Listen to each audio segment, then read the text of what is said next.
Excellencies, distinguished guests, thank you and good morning. It's a great pleasure and honor to be a part of this important event and share in the important work of UN Women's HeForShe initiative. As a journalist who covers inequality in the workforce, it's especially meaningful to be here at a time when we see the rights of women and girls repeatedly challenged and endangered. Though it seems as though we're finally emerging from the worst of the pandemic, its harsh effects on women continue to be felt and, frankly, in many cases, ignored. From lost income to disproportionate caregiving responsibilities to greater incidents of domestic violence, the pandemic's impact was and continues to be most felt by women and girls. On top of this, the war in Ukraine and the recent floods in Pakistan have resulted in displacement, destruction of homes, upheaval of livelihoods, and challenges to the security of millions of people, the burdens of which will, again, be disproportionately felt by women. Today, we're going to hear from an assembly of global leaders who've committed themselves to taking action for gender equality and improving the lives of women and girls globally. From the worlds of politics to business, global development, and social justice, we'll learn firsthand how gender inequality is being addressed, from national to community to local levels. These leaders are known as HeForShe champions and form the new HeForShe Alliance. Each has made an ambitious yet tangible commitment to accelerate progress towards gender equality. There is still much to be done, but their actions are deeply welcomed as examples of leadership that can drive change forward. Some are joining us for the first time today, and some are renewing their commitments. We'll hear what lessons and insights we can take from them and apply to our own future efforts. And we'll examine how and why creating partnerships with powerful and influential men and their organizations creates allies in transforming power and influence to progress the gender equality agenda. Finally, I'd like to take a minute to thank the HeForShe champions for their contributions, which have made this event possible today. Thank you for your support to UN Women and for your work to advance and promote its goals. Big thanks also go out to the employees of Spotify, who have come together to lead the single largest employee giving program in 2022. It amplified their individual impact and supported their work on empowering women and girls across the world. They show what we can do as individuals when we come together to support gender equality at every level. Distinguished guests, our program today is filled with dynamic conversations on important topics like the compounding effects of the humanitarian crises on gender equality, as well as improving the representation of women in leadership. We have incredible musical performances for you, as well as stories from around the world on how, by building on the hard work and success of the women's movement, HeForShe has inspired millions of men and boys to advocate for gender equality. So without further ado, to open us up, it is my honor to introduce and invite to the stage Ms. Seema Bahus, the Executive Director of UN Women.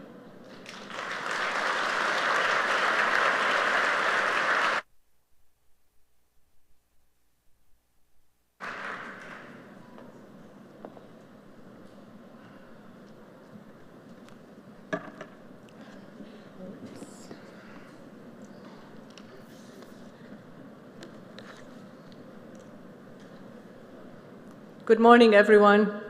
It's great to see you all here supporting the HeForShe. Prime Minister Kishida of Japan, Your Excellencies, honored guests, ladies and gentlemen, colleagues and friends. UN Women recently launched SDG Gender Snapshot, and it tells us that it may take close to 300 years to achieve full gender equality and the realization of women's rights. I don't think anyone of us who are here today would like to wait another 300 years. So we must continue to prod on. Global challenges, including the COVID-19 pandemic and its aftermath, violent conflicts, the climate emergency, and the backlash against women's rights are further intensifying pressures on our progress towards achieving the Sustainable Development Goals. These challenges require a whole of society effort. They require women to lead and men as allies. They require a shift in a fundamental power imbalance between women and men.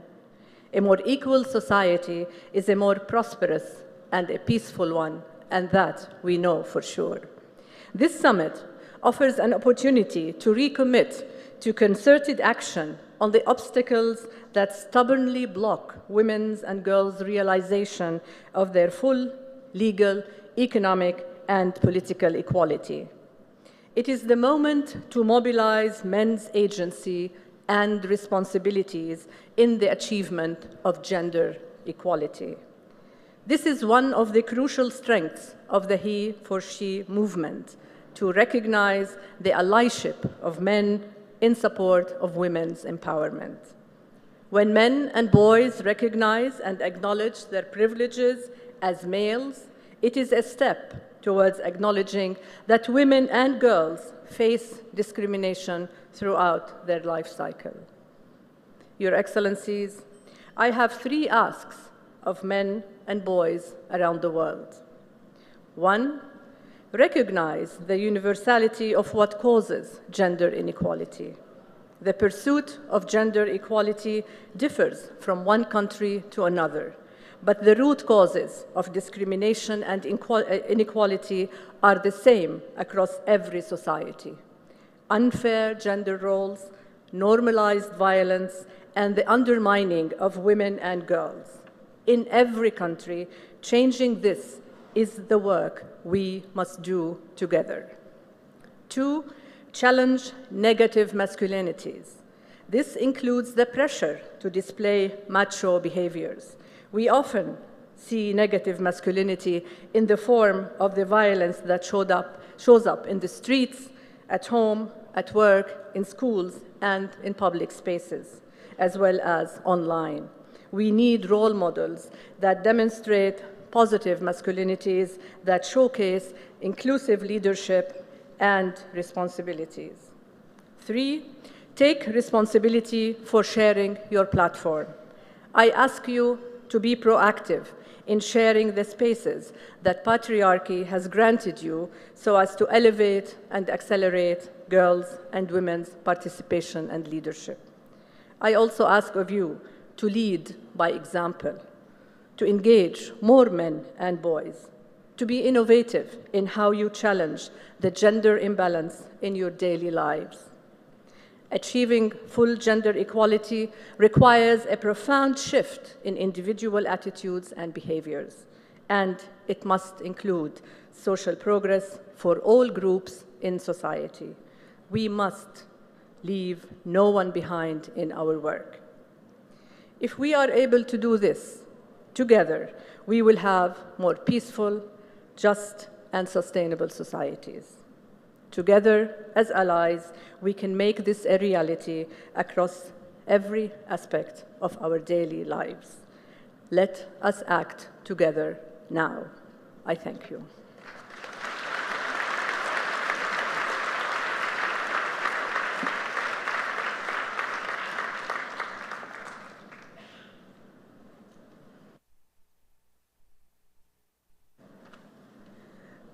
Thank you, Executive Director, for providing us with that passionate call to action. It is a privilege to introduce our next speaker, His Excellency Mr. Fumio Kishida, the Prime Minister of Japan.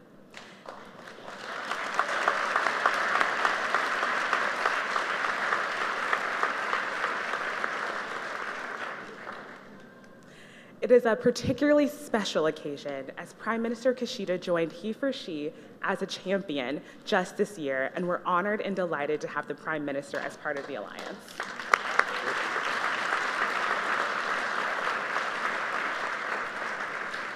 But before he speaks, please let us take a moment of silence in reflection of our former HeForShe champion and Prime Minister Kishida's recent predecessor, Mr. Shinzo Abe.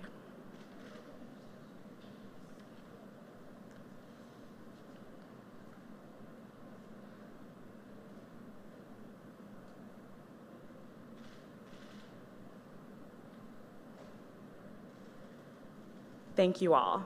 And now, please welcome the Prime Minister of Japan.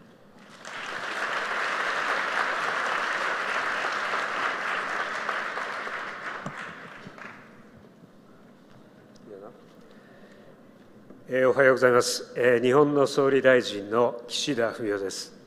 Ladies and gentlemen, good morning. I'm Kishida Fumio, Prime Minister of Japan. 本会合の主催者であるバフース UN Women 事務局長、ご列席のチャンピオンの皆様方、そしてHeForShe支持者の方々とこの場に集うことができますこと、大変嬉しく思っています。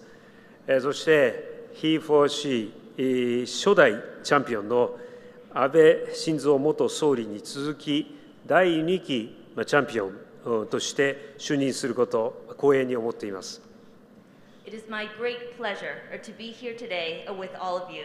Dr. Bahous, Executive Director of UN Women, the host of today's summit, all champions in attendance, and HeForShe supporters. I am also honored to be appointed as the second HeForShe champion from Japan, following the path already traced by the late former Prime Minister Shinzo Abe, the first champion from our country. 日本のジェンダー平等の実現に向けたコミットメントは不変です。本日は新しいチャンピオンとしてそのための具体的な取り組みについて話しに参りました。Japan's commitment to achieving gender equality will not change. Today, I would like to introduce to you some concrete initiatives I have been spearheading as a new champion.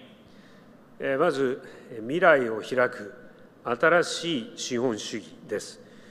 これは成長と分配を両輪にしたイニシアティブであり、その中核は女性の経済的自立であります。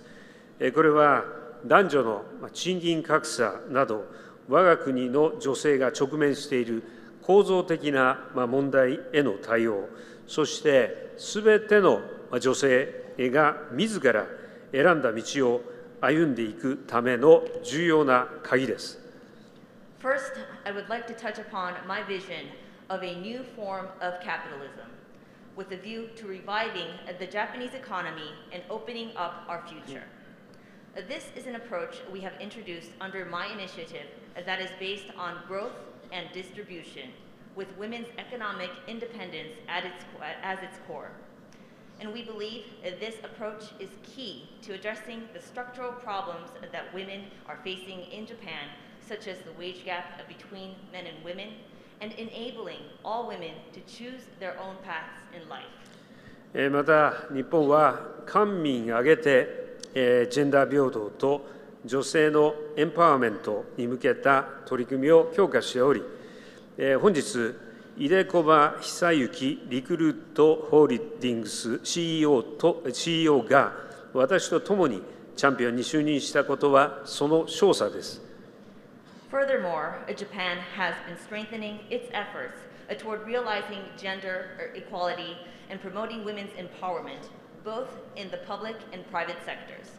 Today's appointment of Mr. Idekoba Hisayuki, CEO of Recruit Holdings, as a champion, together with myself, is proof of such efforts.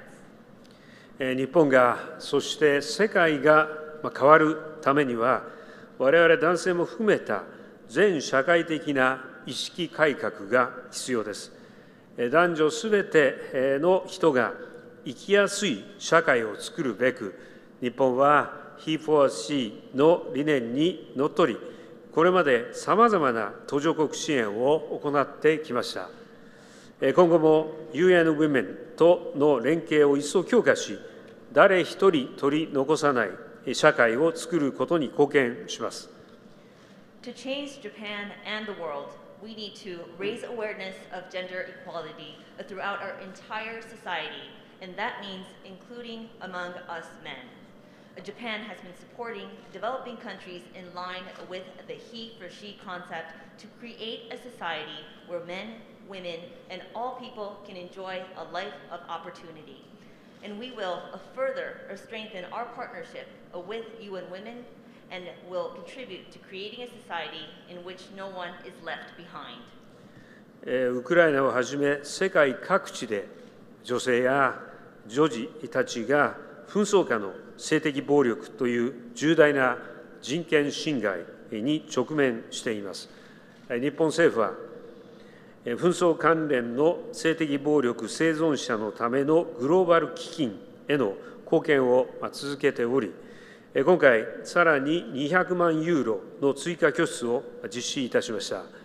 傷ついた女性や女児たちが尊厳を取り戻し、また自分らしく生きていくためのサポートを日本は継続していきます。In Ukraine and around the world, women and girls are facing a grave human rights violation of sexual violence in conflict. The government of Japan has been contributing to the Global Fund for Survivors of Conflict-Related Sexual Violence, to which we have recently contributed an additional 2 million euros. Japan will continue to support traumatized women and girls with a view to helping them regain their dignity and be able to live their lives on their own terms again. こうした私の目標にさらなる推進力を得るため、本年12月3日、国際女性会議 WOW を東京で開催いたします。本日もここに同席している森雅子総理補佐官が中心になって準備を進めています。今年のテーマは WOW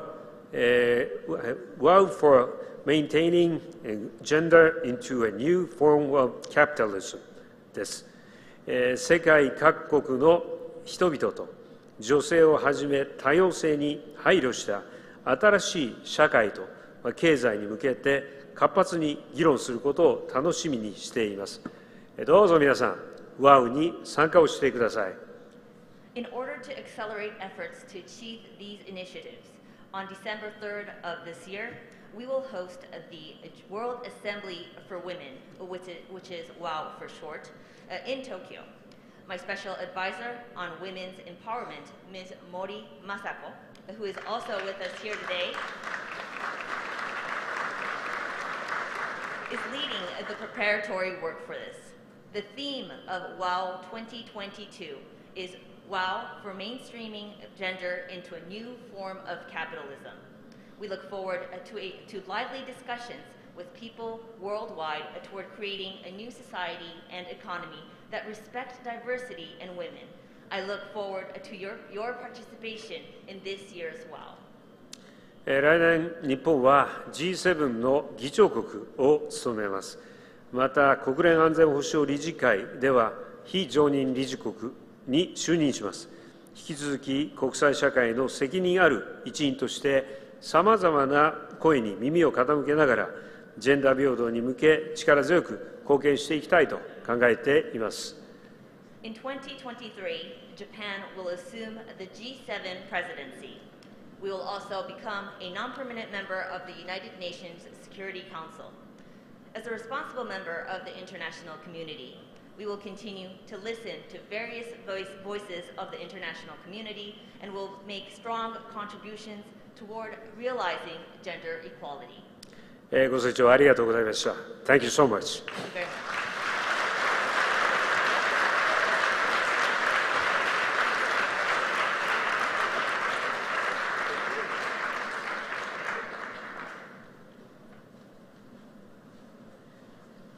Thank you, Prime Minister, for your commitment and all you are undertaking as a champion and for the example you set for other world leaders. Because of his prior engagements, he needs to go ahead and leave now, but we want to thank him for taking the time to be here today during the busy General Assembly week.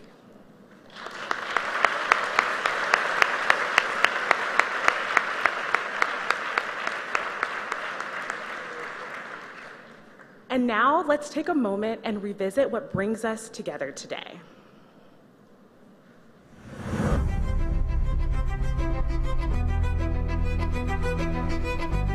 Power is at the heart of the matter, as we still live in a male-dominated world with a male-dominated culture.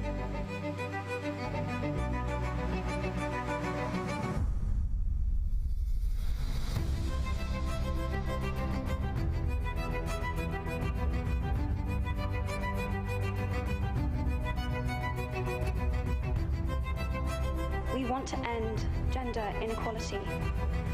And to do this, we need everyone involved.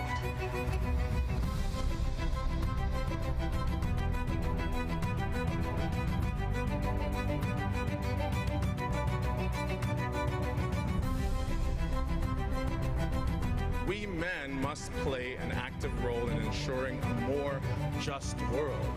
It's about engaging governments, businesses, and universities, and having them make concrete commitments to gender equality.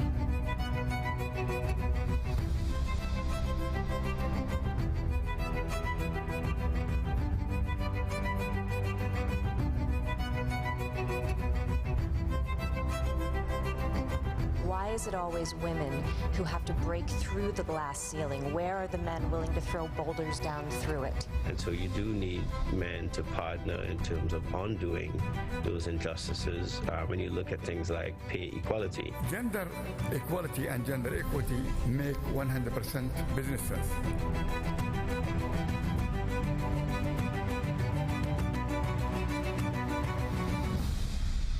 We shall commit ourselves to ensuring that there's no gender-based violence, no child abuse, no forced early child marriages.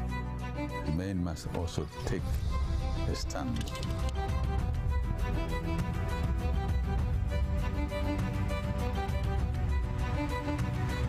Воспитывайте своих детей, объясняйте, что насилие – это неправильно, его не должно быть ни в каком виде.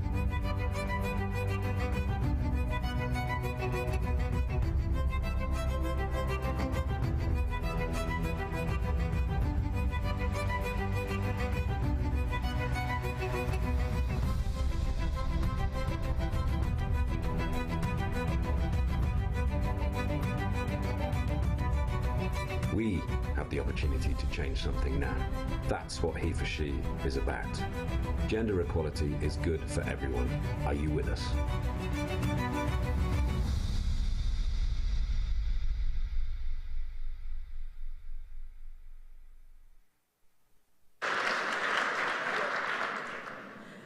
As we can see, gaps in gender equality persist, and they're reinforced by long-standing obstacles. Given these conditions, the work of organizations and initiatives like HeForShe, with its partners and champions, is necessary and vital to increasing gender equality. It's a great joy to have leaders representing countries and continents here with us today. Ernest Hemingway said that courage is grace under pressure. Our next speaker not only exhibits grace, but fortitude and relentlessness in the pursuit of freedom, the protection of a nation's people, especially women. She embodies heroic leadership of women under the most difficult of circumstances and inspires not only the citizens of her own country, but millions of people around the globe. It is a great honor to introduce and welcome to the stage the First Lady of Ukraine, Ms. Olena Zelenska.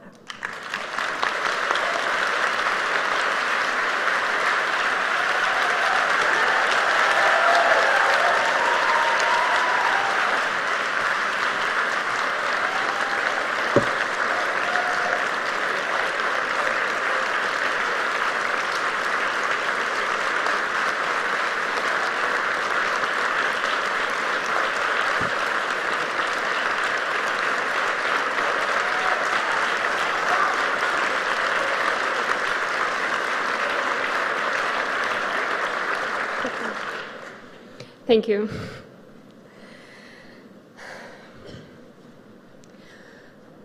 Ваші високоповажності,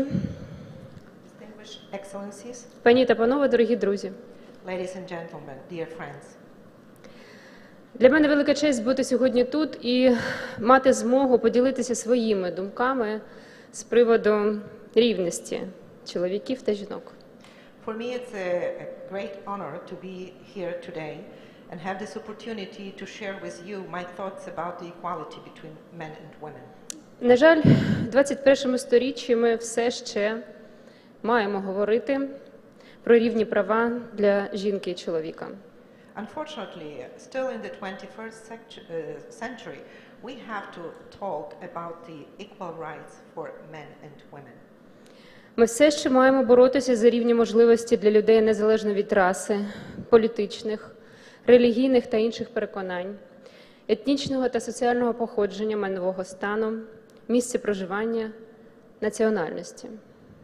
We still have to fight for equal opportunities for people depending on their race, political, religious, and other beliefs, their ethnicity and social origins, their property status, their place of residence and nationality. Ми в Україні, як ніхто, знаємо ще одну річ. У часи потрясінь нерівність відчувається набагато гостріше. Вона оголює нерви. In Ukraine, we, as no one else in the world, know another thing. During the disturbances, the equality feels much stronger, much more than usual. The war exposes the nerves, exposes the truth. Чи запитували ви себе, як це бути жінкою під час війни? Did you ask yourself a question? How was it to be a woman during the war? До яких викликів слід бути готовою? To what kind of challenges you have to be prepared for? Я можу розказати про це від імені моїх співвітчизниць, українок. I can tell you about it on behalf of my countrywomen, Ukrainian women. З початку повномасштабної агресії РФ проти України мою країну залишили мільйони людей, і це переважно жінки та діти. Since start of the full-fledged aggression of the Russian Federation against Ukraine, millions of people left my country, and mostly these are women and children. Це люди, які раптово втратили все, що мали і чим жили. These are the people that suddenly lost everything, everything what they had, everything what they lived for. Дім, роботу, бізнес, перспективи. І водночас вони самостійно несуть відповідальність за себе, своїх дітей, літніх родичів. Their houses, work, business, perspectives for life. And at the same time, they independently are responsible for themselves, for their children and for their elderly relatives. Фактично, кожна з моїх співвітчизниць зараз виконує індивідуальну рятувальну місію. Practically each of my countrywomen right now is a saver, has her own individual saving mission. Їжа і дах над головою, доступ до засобів гігієни, медикаменти, робота і освіта для дітей, здоров'я, фізична безпека – це щоденні переживання кожної жінки, яку війна змусила покинути дім. Food and roof over their heads, access to hygiene products, medical supplements, jobs, education for their children, health, physical safety. That's daily concerns of each and every woman that was forced due to the war leave the country. Яка ще вчора мала стабільне життя, як ті, хто присутні в цій залі. The woman that still yesterday had a stable life, that those who are here present in this room today. Усе те, що в мирний час є звичним і доступним, у час війни є благом, за яке потрібно боротися, яке потрібно виборювати. All these things that during the peaceful times is normal and is accessible, during the war becomes a blessing that you have to fight for. Вимушена міграція робить людей вразливими. Насильство, торгівля людьми, гвалтування – це ті ризики, які ми вже зараз знаємо і маємо знати і попередити, як захистити українських жінок. Forced migration makes people vulnerable. Violence, trafficking in people, rape, these all are risks that we already know about, and we need to prevent them to protect Ukrainian women. У мирний час ми б мали розкіш подискутувати. В умовах війни ми маємо рішуче діяти. Тож я питаю весь світ, кожного. In the peaceful time, we would have had time to discuss about it. That would be a luxury now. During the time of war, we have to be resolute. That's why I ask the entire world, each of you. Якщо ви працедавець, які двері ви відкриєте для жінок, що вимушено залишили свої домівки? Чи дасте їм роботу, яка буде гідно оплачуватися, та справедливі вихідні? If you are the employer, what kind of doors would you be opening for women that were forced to leave their houses? Would you be able to give them a job that would be properly paid for and fair holidays? Якщо ви правоохоронець, як ви будете реагувати на насильство проти жінки воєнної переселенки? If you are the law enforcement agent, how are you going to be reacting to the violence, exploitation regarding women that were forcibly displaced due to the war? Чи зможете запобігти тому, щоб вони не стали жертвами торгівлі людьми? Чи зможете захистити їх як громадянок своєї країни? Would you be able to protect them so they are not become victims of trafficking in person? Would you be able to protect them as you would do that for the people of your own country? Якщо ви місцевий житель у своїй країні, чи вистачить вам сил чути жінку-біженку чи дитину-біженця? If you are a local resident in your country, would you be strong enough to listen to a woman refugee, to a child refugee?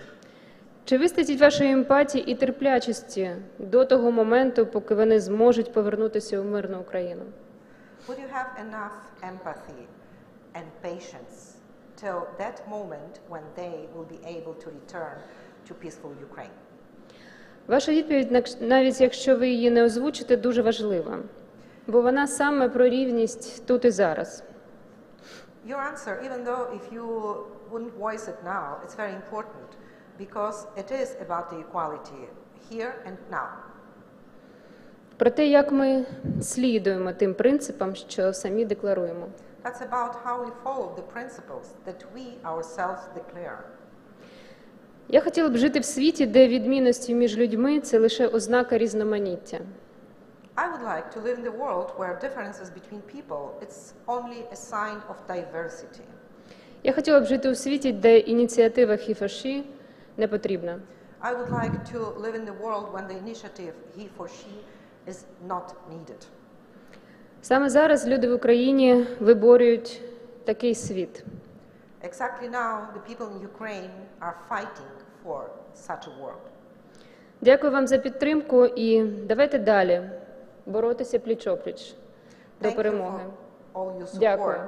And let's together fight shoulder to shoulder until we win. Thank you.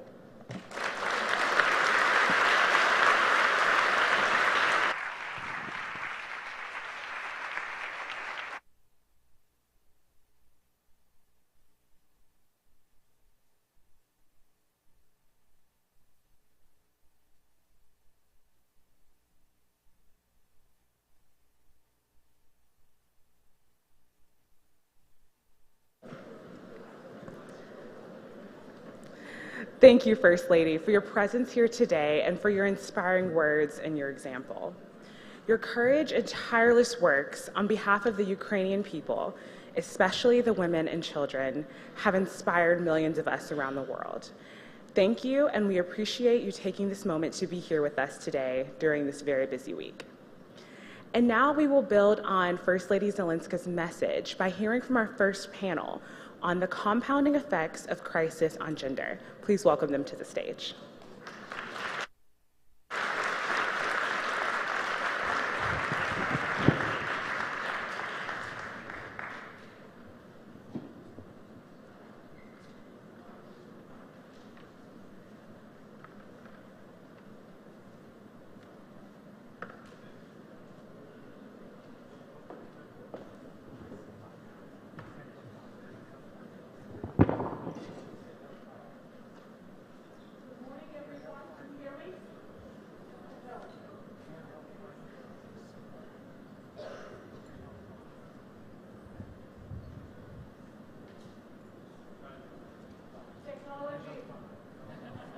I need help with the mic. No longer. Can I invite the panelists up on the stage, please? Bob, Ralph, Wangshi, please. Please, Ralph, Bob. This way we'll be gender balanced with 2 women and 2 men. Please have a seat. So nice to see you. How are you? Much appreciated. Thank you so much for having us here. Good morning, everyone. My name is Anita Bhatia, and I'm one of UN Women's 2 Deputy Executive Directors. My colleague Åsa Regner is here with me as well. And on behalf of UN Women, can I just say that we are so delighted to be able to have this event today and this really important conversation. So you know that we're here to talk about HeForShe for men who are champions for gender equality, but also to be informed in this dialogue by the zeitgeist and what is happening around us. And what is happening around us, we just heard so eloquently from the First Lady of Ukraine about the condition of women who are being forced to live lives that they never thought that they would have to live. So as we think about Ukraine and the women in Ukraine, let us also think about women who are suffering in Syria, in Ethiopia, in Haiti, in Myanmar. There are humanitarian crises all over the world today, and that should inform our discussion, because all of us in this room are actually incredibly privileged to even be sitting here to have this conversation. So I want to speak to our distinguished panelists today to say why, to talk to us about how do they see the world, how do they see their role as champions, and what responsibility do they think they have as leaders to try to bring about real change in the lives of women and girls.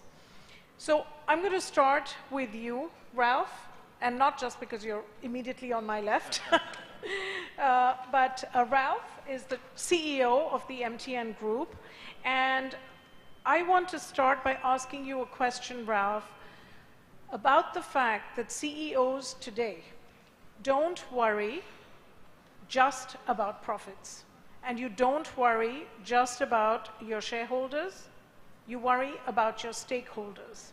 And as you worry about your stakeholders and as you look at the world in crisis, tell us how you, as CEO of MTN Group, are thinking about the role of technology in responding to the needs of women and girls today. Thanks very much. And is my mic on? Yeah. Thanks very much for having us as the MTN Group. We serve about 280 million Africans and people in the Middle East with telecommunication services. We have 17,000 people across our company, across 19 markets, and just shy of 40% of those staff members are women. And we feel that we have a very important role in society to provide digital and financial inclusion to everybody. Nobody must be left behind. And to your point, as a company, we've moved far away from the idea of shareholder capitalism. We're all about stakeholder capitalism, if you want to use that as a phrase. So we look more broadly about our contribution to society. And as we think about what society really needs and what creates advantage for us as the MTN Group, we see diversity and inclusion as a critical part of who we are and who we want to see outside of our own organization. And therein lies what becomes very natural for us to be supporting the HeForShe Alliance as the MTN Group. So we've made commitments specifically around gender equality well within this decade, and that goes to all echelons of the company, at the leadership and the board level. We're a technology company, so we want to see more women in technology roles, and we're dealing with the issues, the real issues about pay. There has been in the past, to deal with the issues that have been well raised around, women not being seen as equal. The pay issue is another very big issue that we're dealing with. Coming to your point really around what technology can do, and as you raised, there's several crises that we're facing, and the other crisis, like in a country like Nigeria, where there's been kidnapping. There's a story that many of you remember, over 200 girls were abducted, and there's also the issues of famine that we're dealing with across the continent of Africa. Technology can be a real powerful tool for democracy and transparency and the ability to communicate information without restriction. And we, in our approach of delivering digital services, are very focused on ensuring that we are focused and dealing with those issues, mindful of the fact that we operate within a regulatory framework. I mean, I guess the other big issue that we are pushing and wanting to be an agent for change is really around gender-based violence. It is a topic that in our continent, our major continent, Africa, is relatively taboo. Women feel afraid to speak up, and we need to create and become the catalyst for them to say, listen, we need to find means and ways to be able to speak up. So that's some of the things that we, as a technology-based company, can deliver to support the just cause for diversity and inclusion. Thank you very much, Ralph.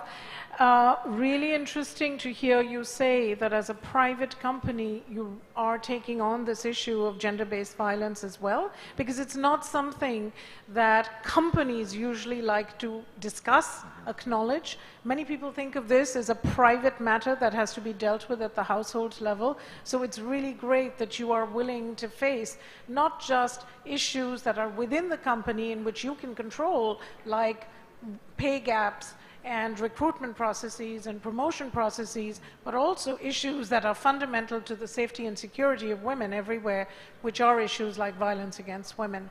With that, I'm going to come to you, Bob.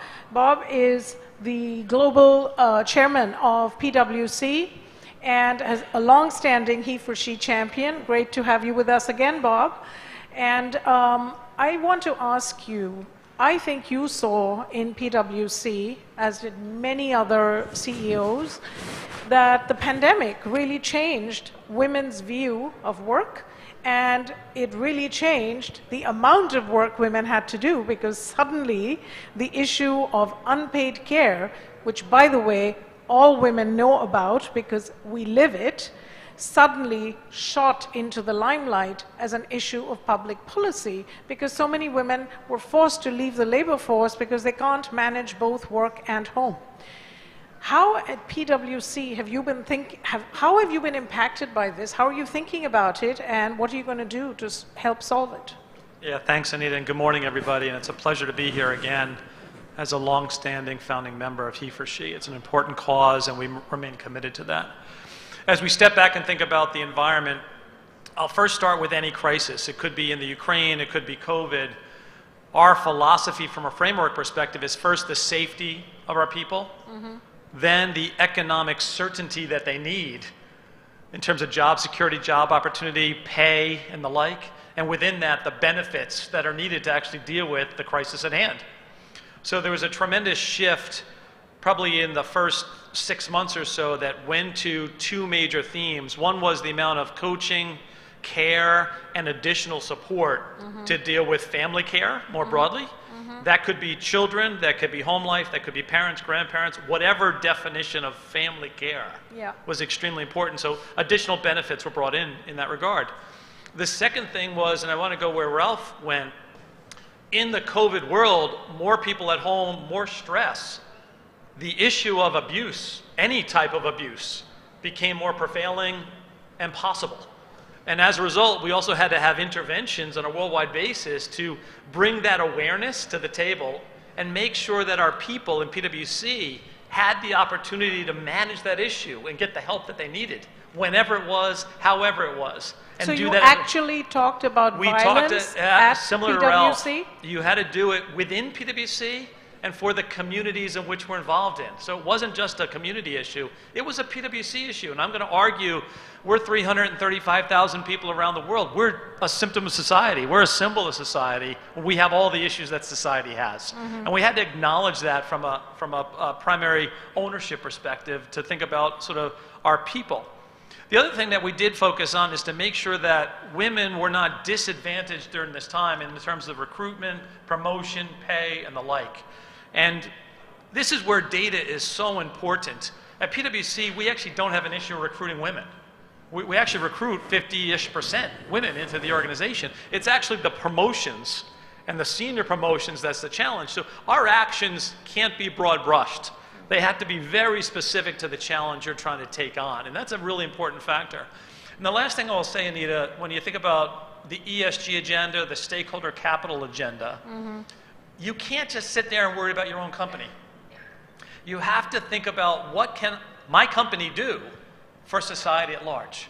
And in this regard, 4 or 5 years ago, we joined an organization called Generation Unlimited. It was focused on, it's an offset of UNICEF, its focus was on connecting youth, giving them higher education and better skills, entrepreneurship, so there's actually opportunities for them when they have those skills, and empowering the youth. And we've been involved in this now earnestly for the last couple of years. During the pandemic, I actually lead the Global Leadership Council. Alan Jope, the CEO of Unilever, leads the board. We made a decision to pivot our efforts towards girls, because that's where the education aspect was truly needed. And to get to where the country's most negatively impacted by COVID, by climate distress, and other aspects were important. So again, I think the responsibility of leadership is not only to take care of your own people, but also think bigger than that in terms of the obligation that our organization has to society at large. No, thank you very much, Bob, and thank you so much for mentioning this issue of education, because one of the big issues the world is facing today is the issue of learning poverty for girls. And it is really remarkable that in some countries, Peru and the Philippines, girls have not been in school. These are just 2 instances, there are more. Girls have not been in school for 2 years. And now you cannot have a girl who was in grade 4 go back to school in grade 7 and just be told, hey, just figure it out. So we are facing a very major challenge in how we are going to get girls back into the school system. So that's just one of the key issues on gender equality that we're facing today, but thank you for mentioning that. I want to come to you now, Wangeshi. You are the CEO of the Center for Rights Awareness based in Nairobi, Kenya. You've heard from 2 male allies. You've been working for a long time to actualize the rights of women and girls. From your perspective and based on your work, how do you see the role of men as allies, and what do you think they can do more of to be even more powerful allies? Thank you, and good morning, everyone. I'm very, very delighted to be here. I work for a women's rights organization that is based in Nairobi, and we focus on women who are survivors of violence, meaning that we have a toll-free line that women can be able to call and be able to get psychosocial support, get legal support, be able to get referrals to the services that are very, very critical. And I must say that this work, when we look at the resources that is allocated, is really minimal. Our work also focuses on increasing women in leadership, working on issues of sexual and reproductive health rights, but most important, economic empowerment of women, because without financial independence, it's very, very difficult for women to negotiate, for women to live abusive environments. So when I look at what is happening, I think we all understand that we have more men dominating leadership positions, whether it's in the private sector, whether in the public sector, a lot of domination is men. And therefore, as women, we must be able to engage with men. When we look at today, we're in New York and the 77th General Assembly is happening. We have about 193 members. Out of that, I think you mentioned we only have 28 women. So if at a global level we are at 193 and only 28 women, that is not even 50%. We have a long way to go, meaning then we must be able to engage men.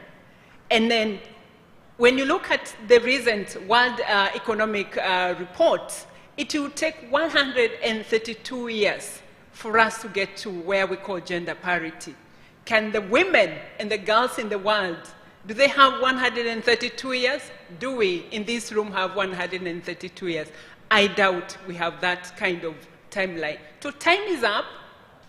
And as an organization that has been at the forefront working with men, We have been able to work with them in terms of legislation.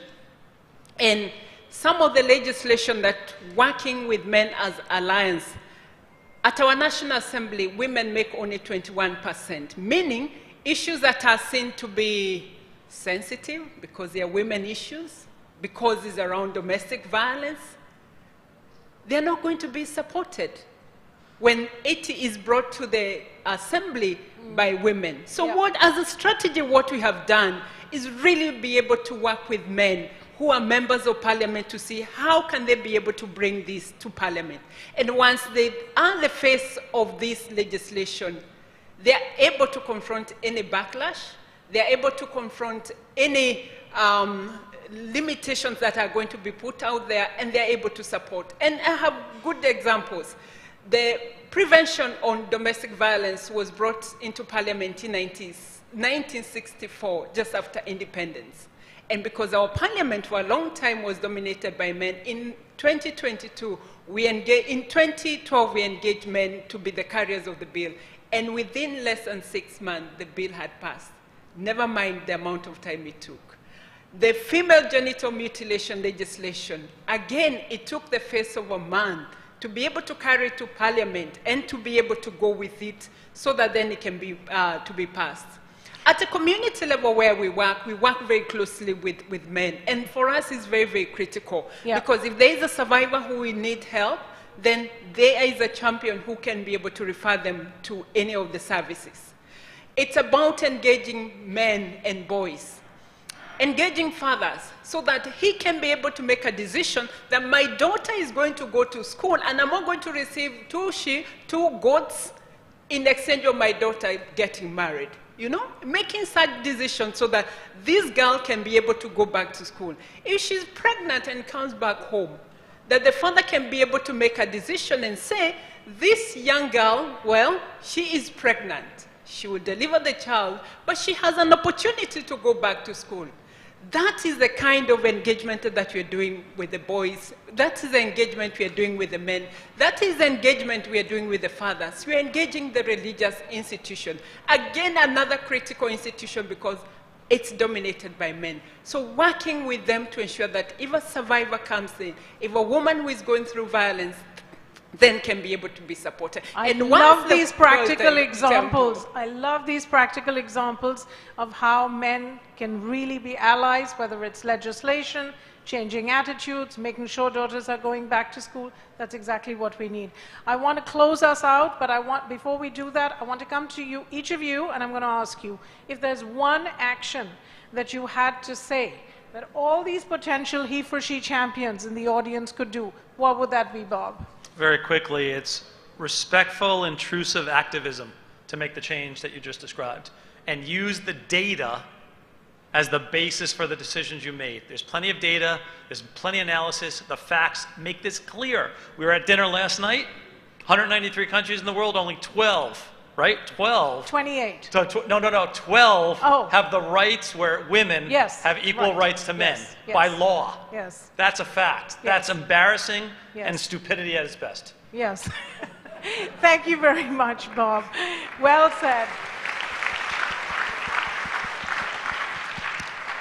Ralph, one action from you. To me, it's about men creating the sense of belonging in their spaces, in society and institutions. Yes. Because when women feel that they don't have to be anything other than themselves, they will flourish. And this whole sense of belonging, to me, creates the culture where we will see women thrive through organizations, through society. So create the sense of belonging. Create the sense of belonging. Give it up for that. Wangeshi. I think my comment is that we must double our efforts. We must double our efforts. The campaign is here. It must be able to get to the villages in every part of the world. Yes. That's a challenge we have from Double the efforts and localize it. Ladies and gentlemen, we've come to the close of our panel, but before we all walk off the stage, I'm going to ask each of you to leave the audience with one word that to you encapsulates what HeForShe means to you. One word. Bob. Promise. Promise. Ralph. Legacy. Legacy. Courage, I love it. Thank you so much, ladies and gentlemen. Please applause Ralph Mupita, CEO of MTN, Wangishi Wachiri, Head of the Center for Rights Awareness, Bob Moritz, Global Chairman, PwC. Thank you so much, everyone.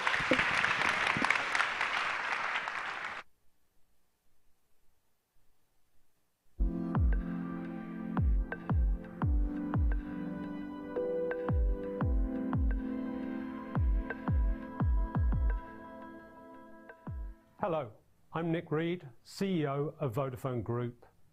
Vodafone has been part of the HeForShe Alliance since it was founded over 6 years ago, and we're honoured to be part of this movement. At Vodafone, we recognise that tackling domestic abuse is fundamental to women's rights. We do this through our technology, raising awareness about domestic abuse, and supporting our employees through our dedicated policy. For over a decade, Vodafone Foundation has used technology to connect over 1.5 million people affected by domestic abuse to information, advice and support. Our Bright Sky app is available in 11 countries and is preparing to launch in 3 more over the next 12 months. It provides practical support on spotting the signs of abuse and how to respond.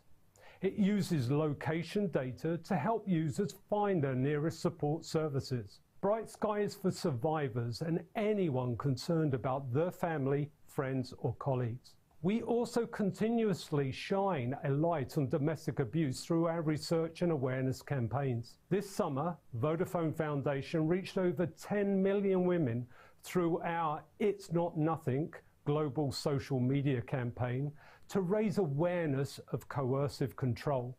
This campaign guided the audience to Bright Sky. In addition to our technology and awareness campaigns, we support our employees through our dedicated policy. It recognizes that abuse in all its forms is a work issue. Our policy supports survivors at work through specialist support, safety and security measures, paid safe leave and employee training. Clearly, no company can tackle this critical societal issue on its own. Our research shows that 16% of employees said their employers have policies supporting survivors at work. This figure has not changed since 2019. Our toolkit and research are publicly available to support all employers to adapt similar policies. Our partnership with HeForShe is also a catalyst to share our work and develop further initiatives. Let me close with a very clear call to action, that only by working together can we send a clear message. We must all take action within our organisations and in society as a whole to end the cycle of domestic abuse.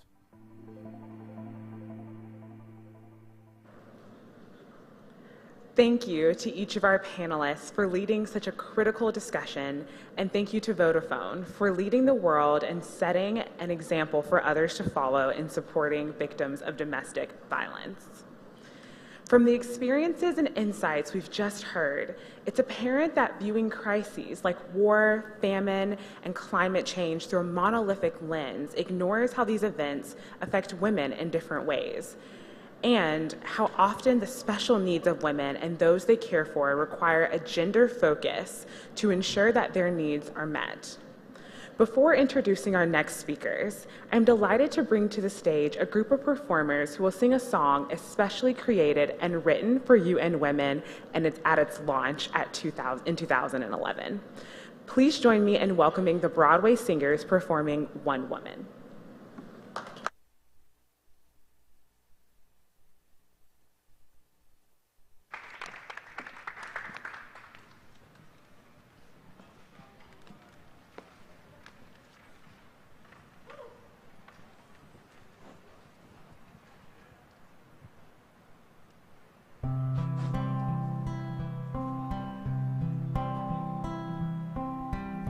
In Kangali, she wakes up, she makes a choice.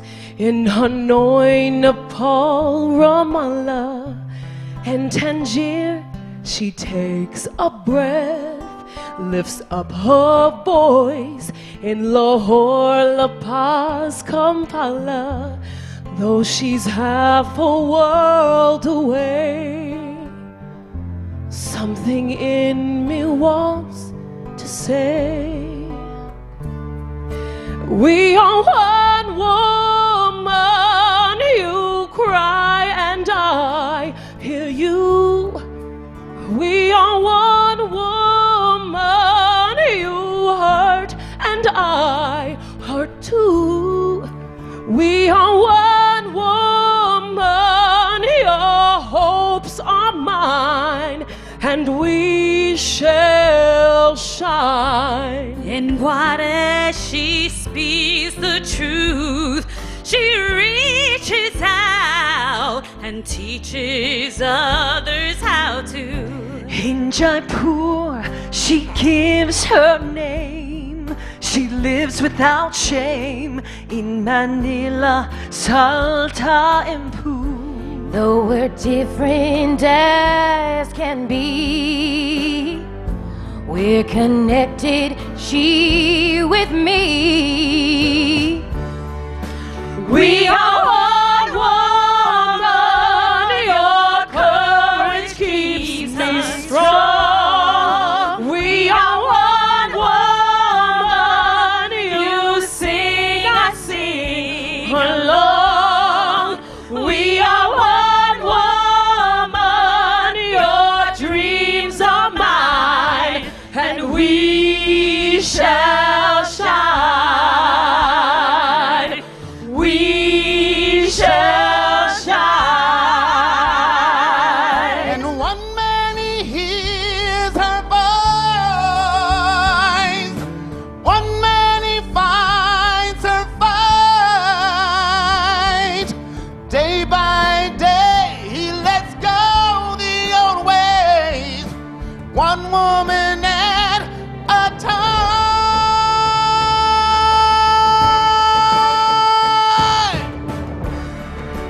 We are one woman. Your victories lift us all. We are one woman. You rise and I stand tall.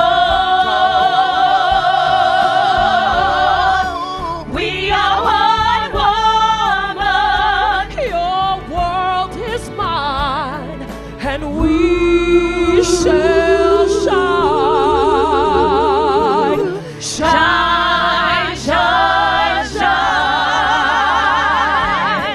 We shall shine. Shine, shine, shine. And we shall shine.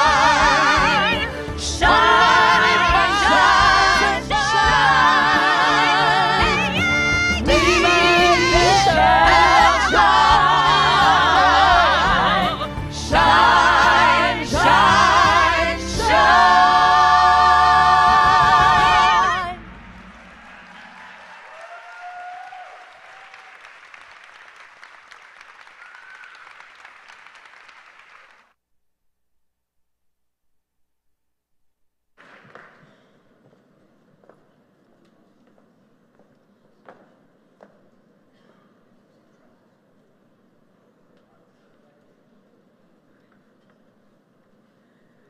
Thank you again to our singers. What a treat to have a piece of Broadway with us here at today's summit. Now, when it comes to empowering women in the workplace and helping address unequal wages and unequal opportunity, our next speaker is uniquely placed. HeForShe Summit is the CEO of Recruit Holdings Incorporated, whose companies include Indeed and Glassdoor, which are major players in the recruiting and hiring space. Please welcome to the stage, Mr. Idakopa.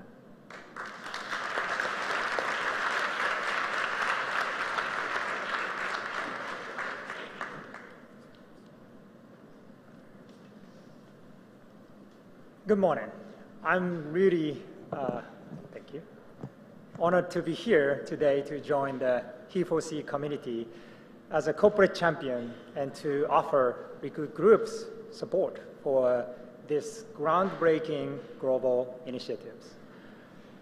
To come together to make progress towards supporting women offers a bright light amid the sea of social, political, and economic issues, as well as natural disasters. We must demonstrate relentless compassion and support for all human beings and for our environment. Here in this moment, we have the opportunity to champion women. Women make up about half of the world's population, yet when it comes to the world of work, only 31% of women make up management roles. In some countries, it is as little as 15%. It's actually my home country, Japan. But don't worry, that's why we had Mr. Kishida. We will fix it. And experts, we all know that experts estimate it will take over 100 years for women to gain full parity in corporate leadership roles. But as the global leader in HR matching technology, we at Recruit Group refuse to wait that long. As a parent company of Indeed, which is the #1 job site in the world, and Glassdoor, a leader in workplace transparency and company insights, we are focused on matching people to opportunities and breaking down existing barriers and biases. We are proud to be the first East Asia-based corporate champion to join this movement. Respecting individual differences is deeply embedded in the culture of our company. We must celebrate individual curiosity and invest in ideas and passions that brings out the best in people. We must innovate and evolve. Only then may we prosper together. This is why, as an employer, we are committed to achieving gender parity at all levels of our company. As a market leader, we are investing in technology that opens up opportunity and employers empower all who want to work. We have an obligation to be catalysts of change and create a more inclusive, equitable world. As a father of 2 girls, I want nothing more than a future where equal opportunity exists for all. There should be no limits on what human beings can achieve. I proudly stand alongside the HeForShe community and pledge to work together to create a brighter and more equitable future. Thank you.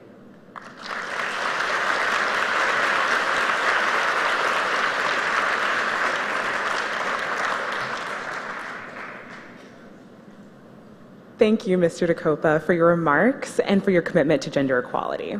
You and your company have great strategic proximity to labor and hiring markets, and your leadership position and role as a champion offers great potential for driving economic equality, opportunity, and fair treatment in the workplace for women. We look forward to seeing you all. We look forward to seeing all you accomplish. In a few moments, we'll feature our second panel discussion on the representation of women in leadership. But first, we have a special video. Please take a look.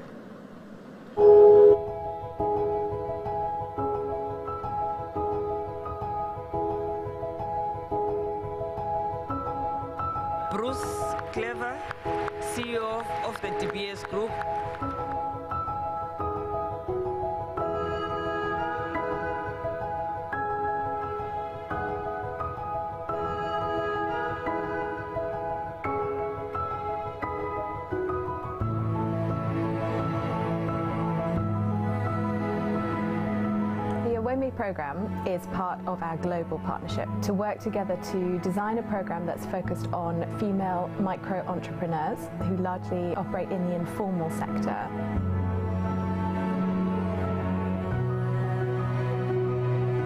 So here is a big opportunity for us to bring women who are otherwise relegated to survival enterprises. So this partnership enables us to really assist women to move to the next level in terms of their empowerment and them to grow in their businesses.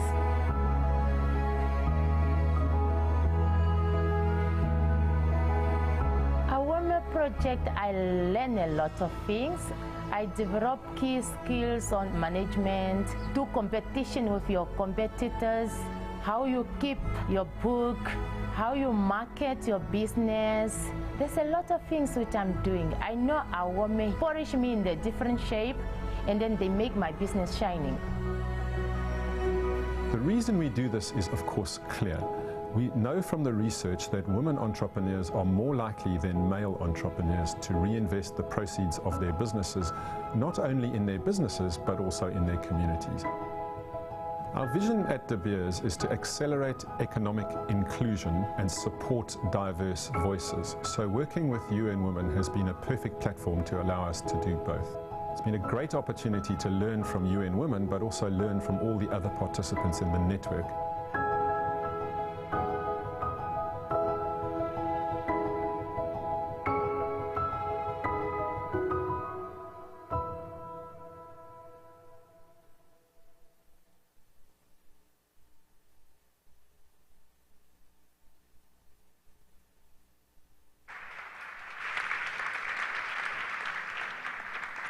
Thank you. And we'll continue with the panel discussion.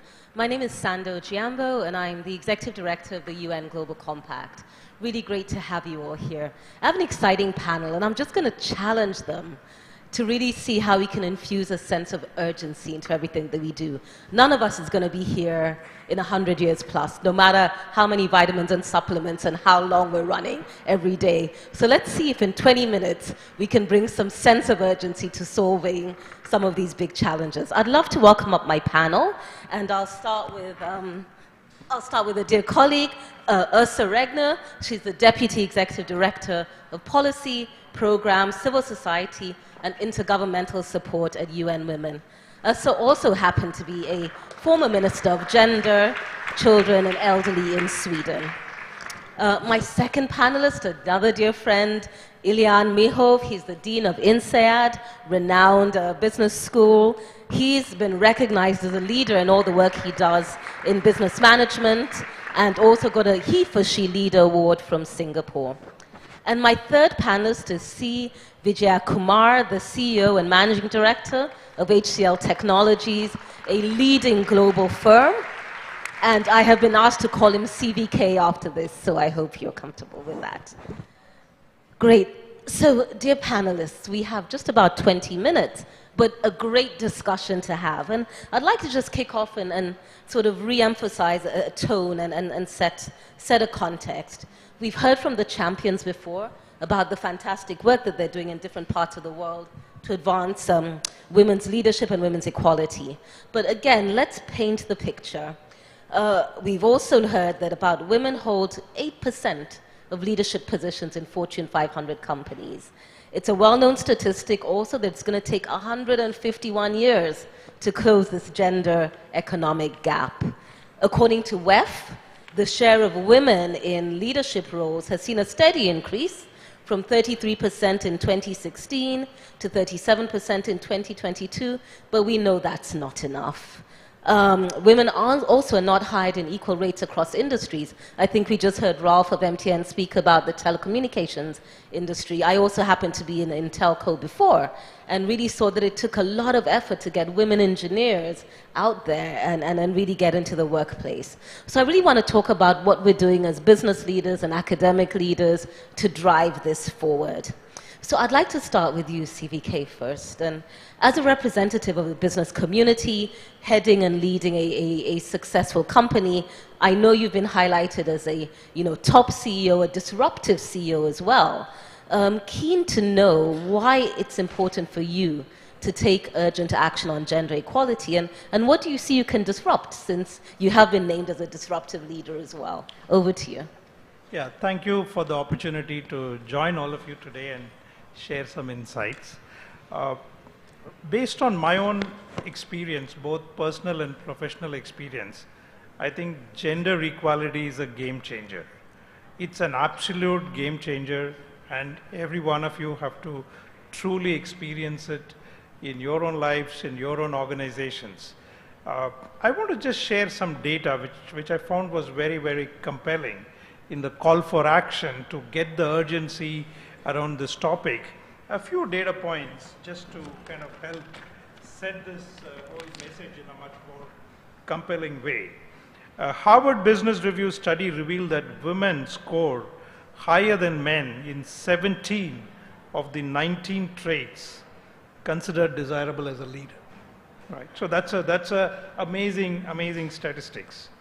Research has also shown that firms with more women in senior positions are more profitable. Who doesn't want to be profitable, right? More socially responsible, which is really the most important thing that we're all talking about. Provide safer and high quality customer experience. I think this is something women excel in, and there is enough research which shows this data points. And here is the real game changer. Study after study has shown women are more resilient than men. Today, when crisis has become the new constant, women are far better equipped than men to dig into the reserves of strength, overcome the odds, inspire people, and build back better. These are very, very compelling statistics. And I think each one of you and all of us in the corporate world should be inspired by this kind of metrics and showcase of great leadership talent by women. Right?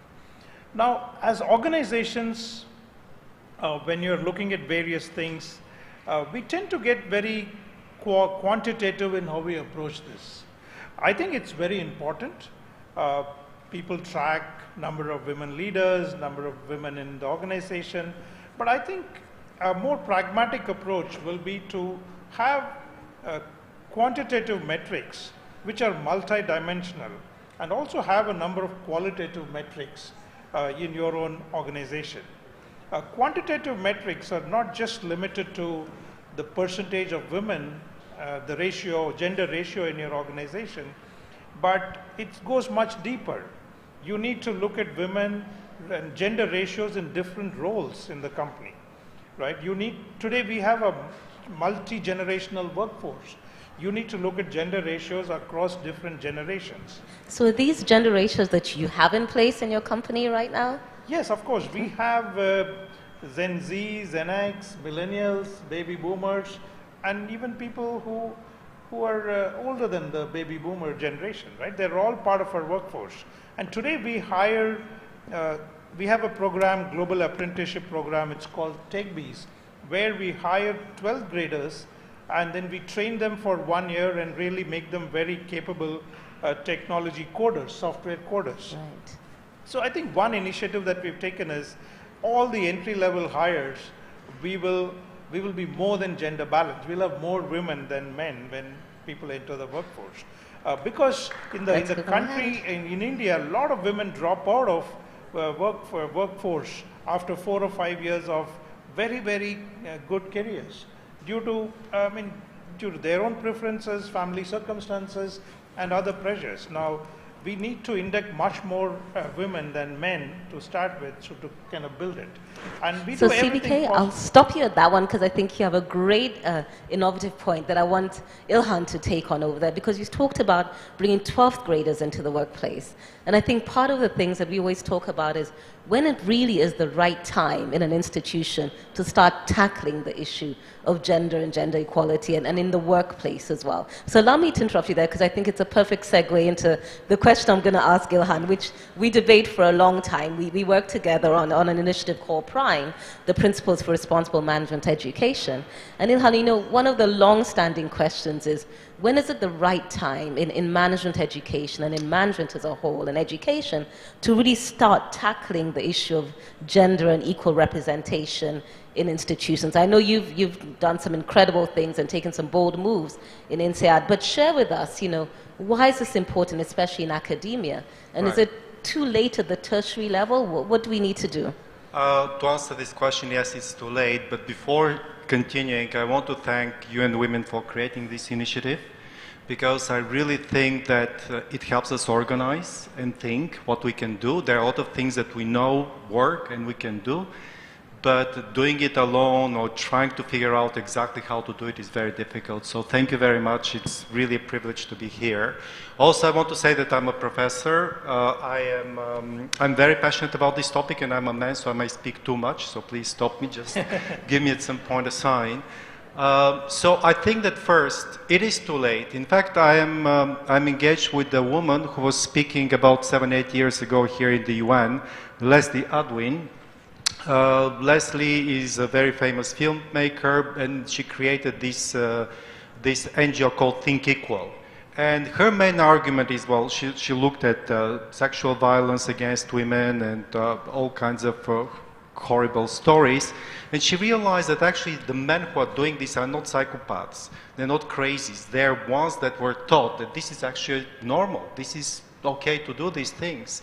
So she created this Think Equal in order to create educational materials for the ages from 3 to 7, when people can learn how to treat each other with respect. And it's not only about gender, it's about race and everything else.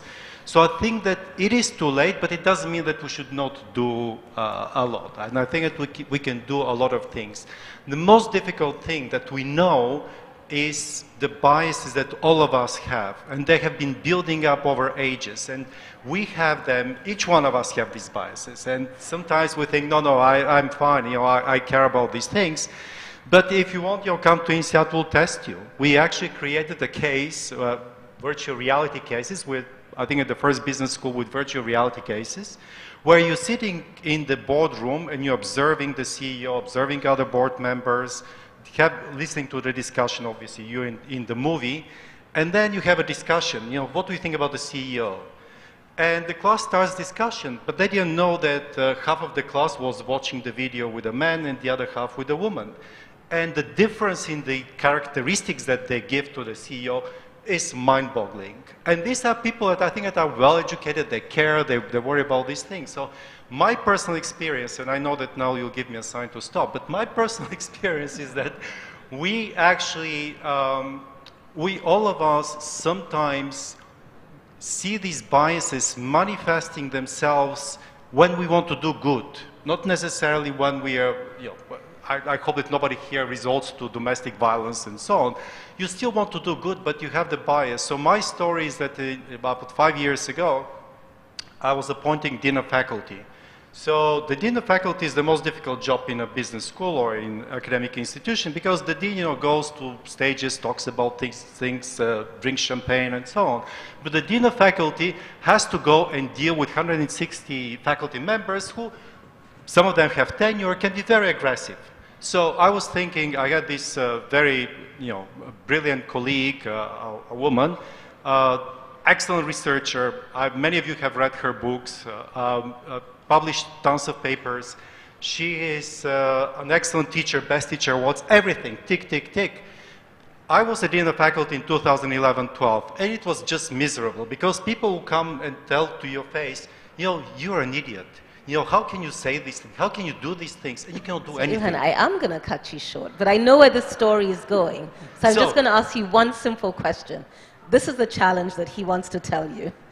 He had to appoint one of the first female deans at INSEAD, and it was a challenge. So I want to ask you, what was the one emotion? How did you feel as you had to do this groundbreaking appointment? What was going through your mind? So to be honest, my main concern was that all these macho guys will come, will start attacking her, and her sensitivity, she'll start, she'll burn out.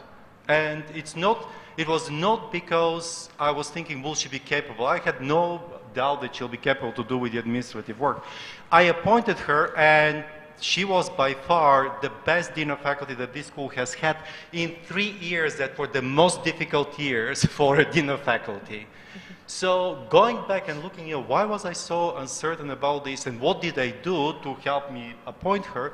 And the answer was that actually I talked to some other people and I was thinking I want to ask her, but what if she goes through all these things and then I will, I'll feel guilty.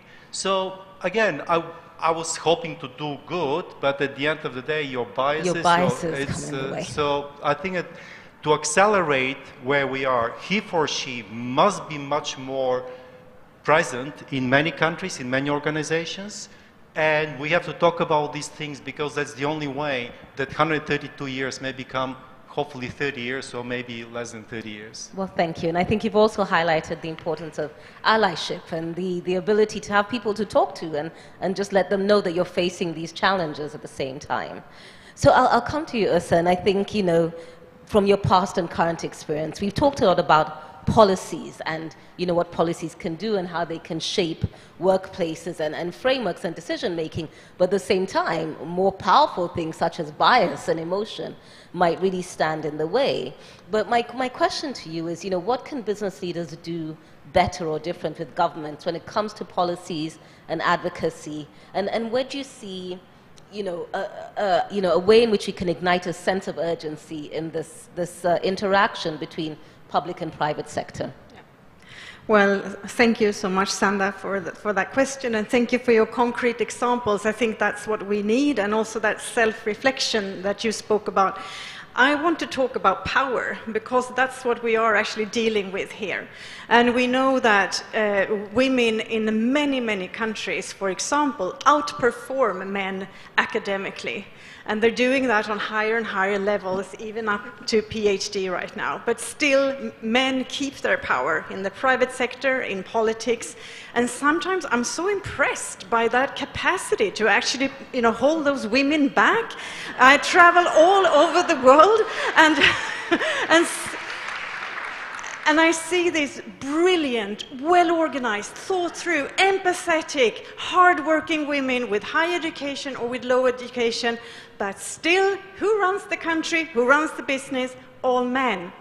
And I think it is important to look at that power and who upholds it and how does that work.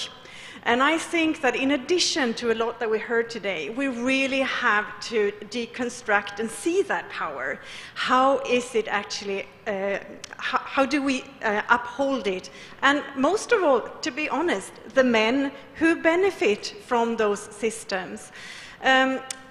We see also what happens to women who run for parliament in many countries are harassed, or they experience high levels of violence, online violence, or in real life. There are sexualized threats and resistance against them. And I think we have to talk about these things as they are. It is about losing that power. And I do think that there is a lot that men can do. I think they can try the exercise to see that power that they carry with them only for being men, and to see the higher value that men have than women. And I also think, when I was a minister for gender equality in my home country, we did a study of women in leadership roles. And one thing that came out of that, I'm laughing because one thing that came out of it was that when the researcher asked for what do you think we should do, all the women said, anything but mentorship. Please, no more mentorships. Put the men in mentorships so that they can see who they are and the power they have. Well, thank you. Thank you, actually, to all of you for sharing, some of your most deeply personal stories and experiences. So we just have about 3 minutes left, and I'm going to close by asking each one of you a question, which is, in a minute, if you have to impart one action to business leaders who are present here or watching online that you feel they can take away and drive that urgency, what would that one action be in a minute? Yeah, maybe I'll take on from the mentorship, right? So I know there is a lot of allergy towards mentorship, but I think what we really need to do is sponsorship, right? There's a lot of difference between sponsorship and mentorship. It's about an ability to find talent and really position them in the right places, give them the right opportunities, talk about the capabilities and the experience that you had. I think that sponsorship will go a very long way in getting more and more women leaders to take on higher responsibilities. Great, thank you. Thank you so much for sharing that. And Ilhan. I mean, I will echo this. I agree with the need to, I mean, what I did, again, I reflect on this, is just do it. I mean, at the end of the day, you just have to go and do it. And I think that, again, I will make a call here. Let's make HeForShe more visible, because one of the saddest things, one of the saddest conferences or events that I went to was talk about gender equality at INSEAD. We had this special coach coming from the Netherlands, that was in Singapore, and I looked at the room and there were 3 men in the room. And there were, 80 women or so. So that's why I think that we need to make HeForShe more visible, because that's an accelerator. And I completely agree with the sponsorship. Thank you, and over to you, Asa. Thank you. Yeah, I think also something that's urgent right now to show that solidarity, because I guess the sponsorship is a way of showing solidarity and also to discuss that power and how it is upheld. I think right now, since we have a lot of visible backlash against women's rights in the world, it would be really powerful and helpful if men with power in different sectors came together and spoke out against Roe versus Wade. We know that black women will die as an effect of this decision. That is a very bad thing. We hear about abuse in Afghanistan. We hear the situation in Iran right now and so on. And if men came together and spoke out against these terrible examples of abuse and violence and resistance against women's right to power and to live their own lives, that would be very powerful, and it's one step on the way to share that power. Thank you. Great, thank you so very much. My personal takeaways from this panel: disrupt, get deep into the data, understand what it is. Perhaps we haven't started too early, but it's never too late to start. And we really got to examine power and where that power lies and what we can do with that power. And hopefully those 3 things, we can accelerate it a little bit more, because 100+ years, we just don't have the time. Please give a warm hand to our panelists. Thank you very much.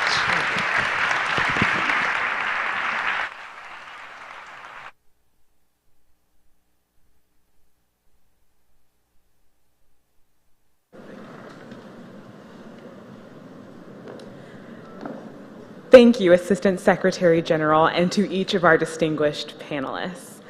Challenges and obstacles remain substantial for women who are trying to advance in the spheres of education and in the private sector. But the actions we just heard are also encouraging signs that progress, when widely embraced, especially by male allies, can be made if accountability and advocacy for women increase and broaden. Thank you all for your work and for your leadership and for being with us today. We have 2 special moments now before we close. First, from a few HeForShe champions who unfortunately could not join us today, but wanted to deliver a special message to you all. Let's watch.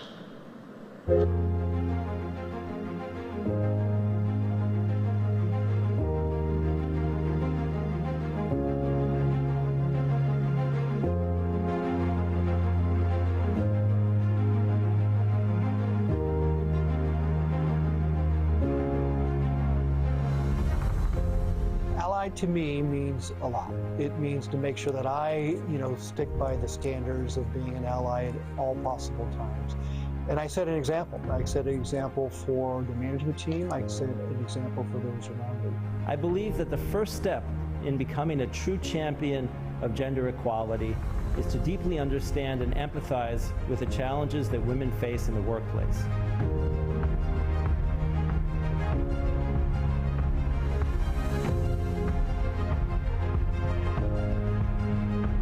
Research indicates really tackling the broken rung steps in advancement, understanding what that broken rung is and focusing on that broken rung, and being humble enough to have feedback mechanisms to understand what is and isn't working and make course corrections on a regular basis. We are committed to supporting and advancing gender equality and being the destination where women can grow their careers. You can't do anything about what you were born, and you can't do anything about the opportunities and privilege you were given, but what you can do is use that to help people who didn't necessarily get it.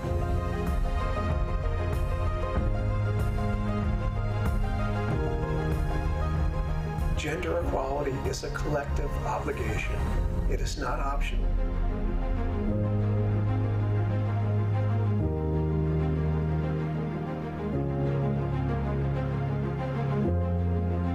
We can make a real difference when we put our combined energy, efforts and commitment and ultimately do the right thing.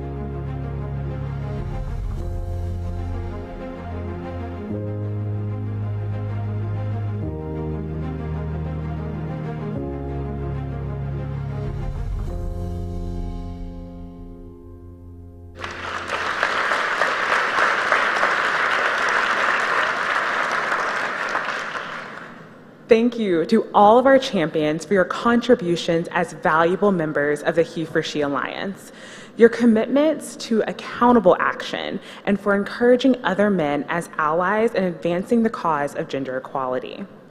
I'm now excited to welcome to the stage author and activist Mr. Frederick Joseph, longtime supporter and ally of HeForShe and a champion of enabling equality through action.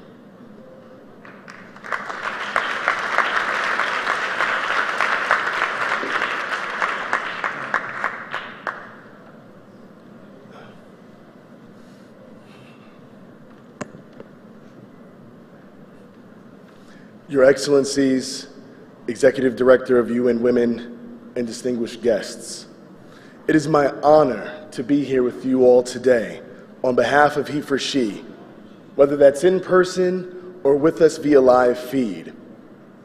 I stand before you, each and every one of you, to speak about the human rights of equality and equity that have been denied to so many women for far too long.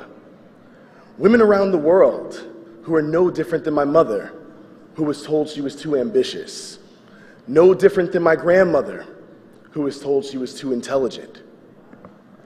No different than my wife, who was told she is too outspoken. No different than any of the women in your lives, in this room. I stand before you as a man who believes we can and must be better. I stand before you with the understanding that women don't need saving.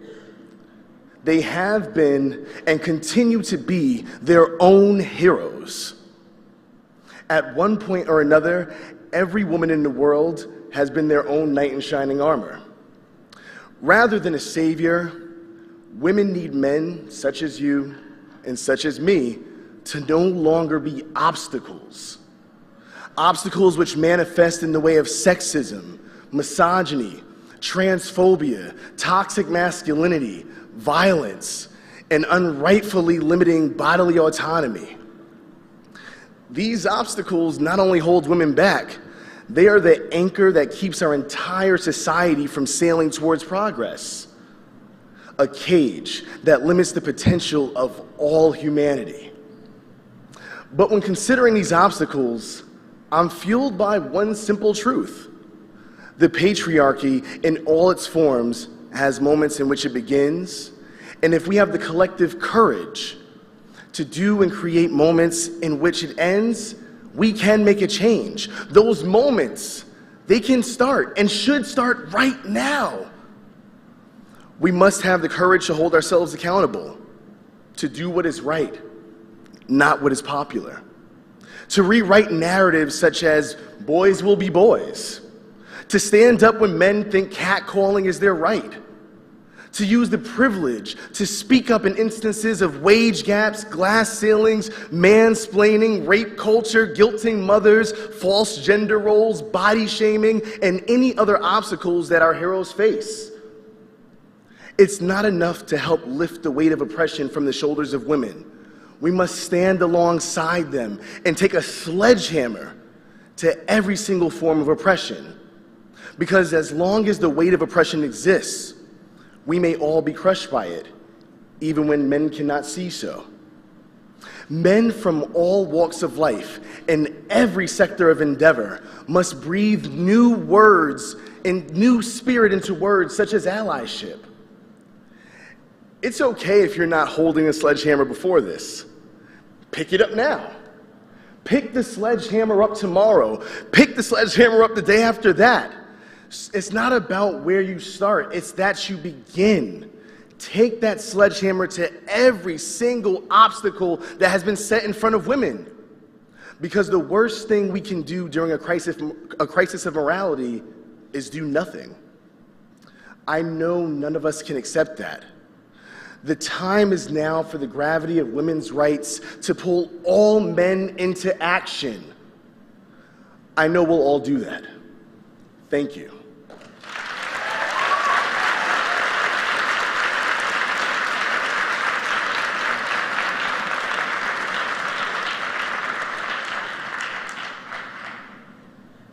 Thank you, Mr. Joseph, for that important message that we can all take to heart as we go out into the world. Distinguished guests, it has been an honor and a pleasure to be your MC at this momentous gathering. From our esteemed speakers and panelists, we recognize that threats and obstacles to gender equality remain embedded in societies across the globe. But we also recognize the power and the potential of women to organize and lead the change, working with men like our HeForShe champions who are actively striving to achieve measurable, accountable benchmarks and inspiring and engaging other men to join the movement at all levels. Now, to close out our program, it is my pleasure to welcome to the stage a wonderful HeForShe supporter and activist in her own right, who we are so thankful for taking the time to be here with us today and perform for us. Please welcome singer, actress, activist, and star of Netflix's hit film Purple Hearts, Sophia Carson.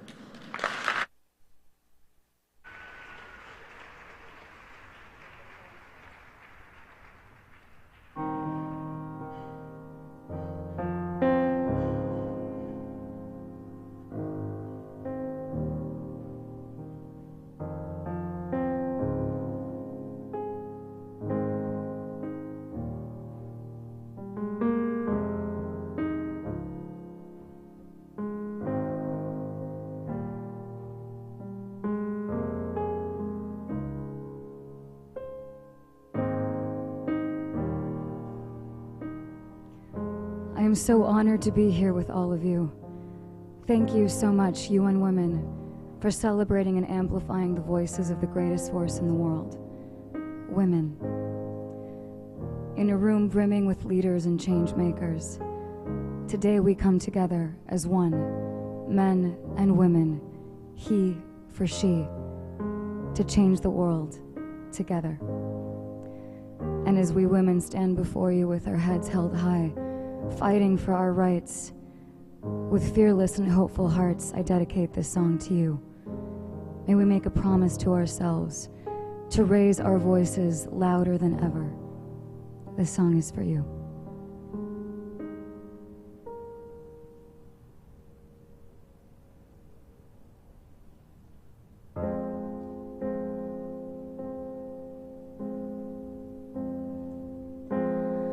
Confrontation never has been my strength. Always felt like I should take all the blame. But something is changing and I can't contain it no more. Yeah. All the speeches that I made in my head, all the no's I know that I should have said, like waves in this water, we're rising up stronger, come on. If I was a man, then you would understand. You wouldn't say I'm causing all this drama. Are you getting uncomfortable now? I'm a little too loud for you now. Don't try to calm me down. I was made to be loud. Goodbye to living a lie, 'cause that got me nowhere in life. Don't try to calm me down. I was made to be loud. I don't care if you don't like what you see. I'm not pleasing you 'cause I'm pleasing me. Not wasting more time, I'ma speak up my mind when I want.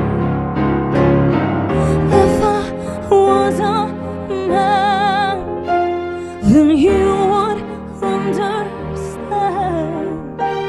You wouldn't say I'm causing all this drama. Are you getting uncomfortable now? I'm a little too loud for you now. Don't try to calm me down. I was made to be loud. Goodbye to living a lie, 'cause that got me nowhere in life. Don't try to calm me down. I was made to be loud.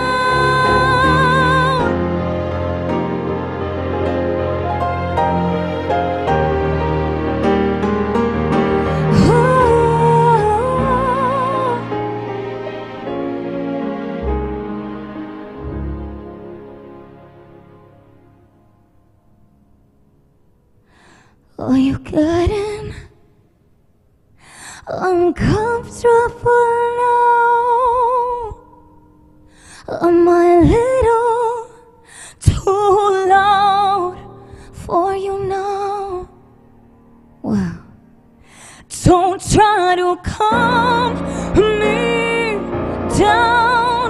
I was made to be loud.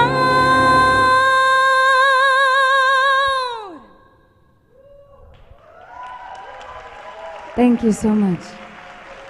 Thank you. How are we feeling? We feeling good? So this summer, I released a movie on Netflix called Purple Hearts. A movie that I held very dear to my heart, because I not only had the honor of starring in the film, but I executive produced and I wrote the soundtrack for it. And never in my wildest dreams did I imagine that this movie would go on to make history as one of the most watched films in the history of Netflix. And I've been brimming with gratitude ever since, so I would love to sing one of the songs that I wrote for the film for all of you today. From my heart to yours, this is Come Back Home.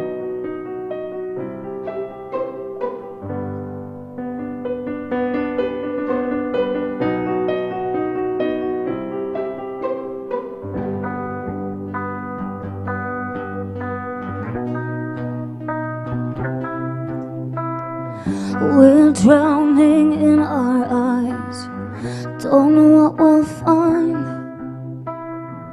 Not sure, should we fly or fight this? We're terrified, pretending not that we don't care. Tension cuts the air. We're more than scared, lost inside our eyes. We're terrified. I don't know what's happening to me. Can you hear my pulse beat underneath? Words are getting hard for me to speak. That's new for me. Letting my fears show till I can face them. Letting my tears go till I can taste them. How do I know where you and I go? Damn it, I hope you come back home.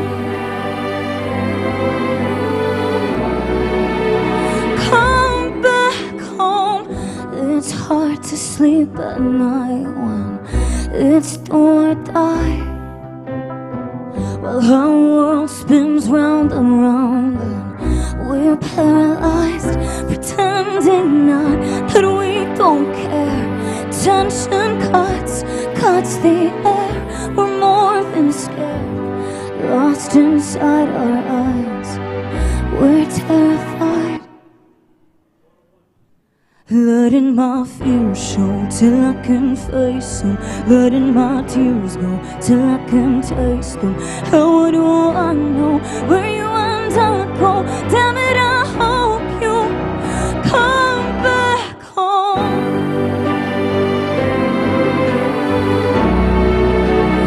Come back home.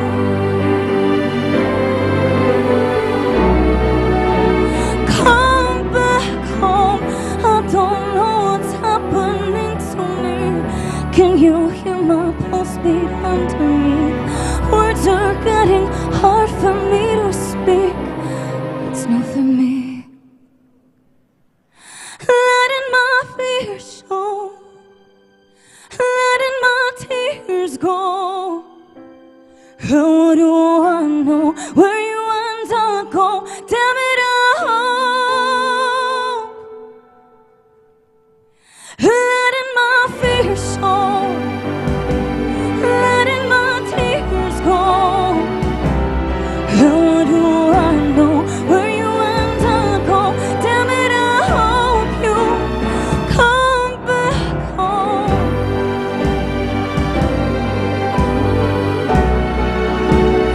Come back home.